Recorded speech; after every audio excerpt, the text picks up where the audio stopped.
Alright guys, so in this video we'll talk about how to fill CAT 22 form. The form process is fairly easy. However, there are some minute details which I'll talk about in this video. It will be fairly short video. Uh, First, you'll go to imcat.ac.in. There you'll have four tabs. One, new candidate registration, registered candidate login. Third is the scorecard download of last year CAT 21, which has only to take with this year. So we'll skip this. And registration of non-IM institutions for CAT 22. Remember, this has nothing to take with the students. It is meant for the institutions who want to accept CAT score. Right. So you should be concerned only about these two things. So first step, new candidate registration. The moment you click here, you go to this window. Here you will give your basic details like email ID, date of birth, mobile number, and you will generate an OTP. And then you will confirm and you will get a user ID and password on your mobile number and email ID. You will enter your user ID and password and this data, and you will be welcomed on this particular page.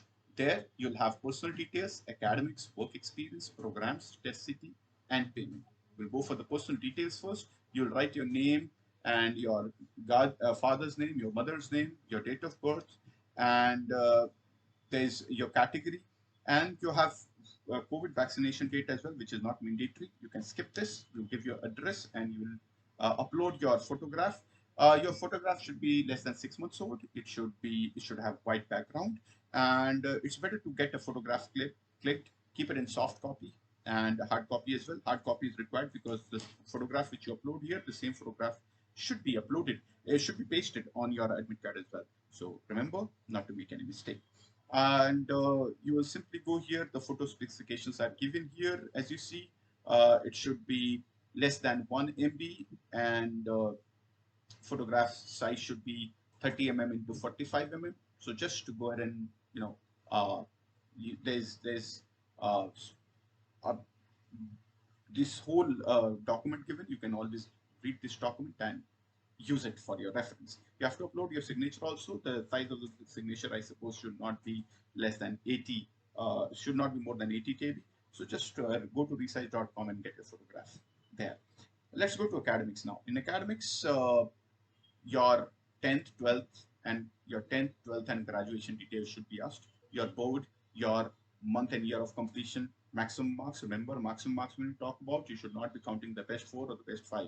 It's aggregate marks. So count the number of subjects and your maximum marks. And calculate the percentage, round off to 2 decimal places, and enter it there. Also, in case you have got, if you are from CBSE board and you have got grades, very simple formula, multiply your grades or CGPA into 9.5 and enter your marks, right? So that's the best way to go about it. Similarly, in class 12 also, you have to do the same thing. Your conversion of percentage to your grades to percentage is given at the back of your mark sheet. Just refer it and enter your marks there. Fairly simple process. Your graduation, your duration of degree, current semester, university type, it is state university, central university, what it is. If at all you want to know, go to the websites, university website, and you'll get all the details there, what kind of university it is. It is a state university, central university, foreign IIT, NIT, private university, whatever it is. You should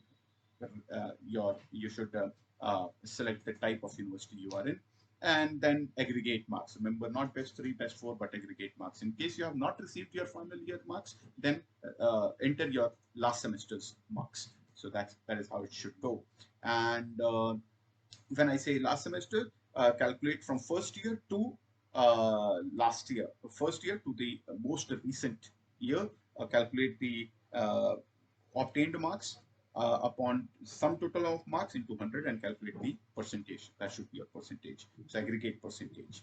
And if you have a master's degree, enter your details here and then the certificates. So that should not be a problem. Remember, professional degrees only CA, CS or ICWA or ICAI certificates are allowed, right? You should not be entering any kind of certificate. For example, you did some internship or certificate from there, not required, right? Let's go to the WorkX part now.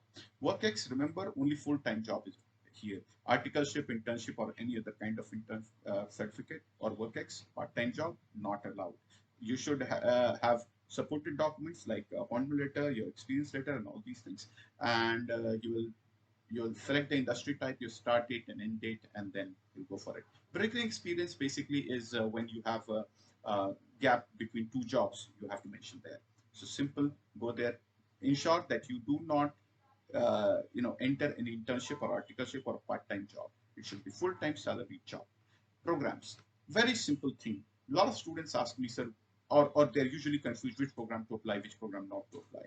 It's very simple. Apply for all the programs. Apply for all the programs and the interview city, the nearest city, right? If you're eligible, you'll get a call. If you're not eligible, you'll not get a call. So I personally suggest all the students to apply for all the calls, all the programs, right? In case your profile and your score is valid and eligible, you will get a call. If not, you will not get a call. So what is the problem of not applying? IIMs do not have any kind of rules that you cannot apply for a particular program. If you're eligible, they will themselves give a call. So there's no point in choosing or picking programs. Fill all the forms, and then in case you get a call and convert the calls, then you choose which to go and which not to go. So there's no problem, right? And then test city, there are 6 cities here. No, just go for the nearest city and 6 different options near your city or your place of residence, and go for it. Very simple. And then the payment you can pay online mode, wallet, uh, credit card, debit card, whatever. So very simple. And I hope there is you don't have any problem understanding, because it's a fairly easy form. CAT form is nothing, has got not got anything technical.